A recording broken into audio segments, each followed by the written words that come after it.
New tonight at 10, there's some concern after Cheyenne High School families were notified of a student athlete testing positive for COVID-19. We have since learned that practices and games for the boys' soccer team will continue despite the player testing positive for the virus.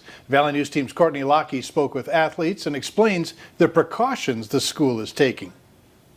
Matthew Fisher describes getting to play his senior season under the lights at Cheyenne High School as a privilege. I am very thankful that we get to play. Fisher is among a growing number of athletes worried about having to take a seat on the sidelines because of the pandemic. Now that some players on the soccer team have contracted the virus and they've shut down for a few weeks, so that kind of worries me. Fisher and other athletes at the school say a positive COVID-19 test seemed inevitable, but they didn't expect it so soon. Every time one person gets in there, it jeopardizes it for all the other sports. So now we're all kind of on edge. As news spread Wednesday of the boys' soccer player testing positive for the virus, many at Cheyenne worried that more athletes will be impacted. Coach always says he's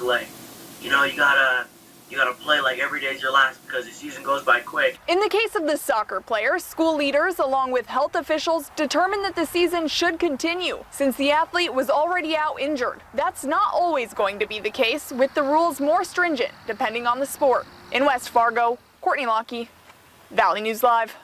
And for more information about what happens when a student athlete does test positive for COVID-19, download the VNL News app. And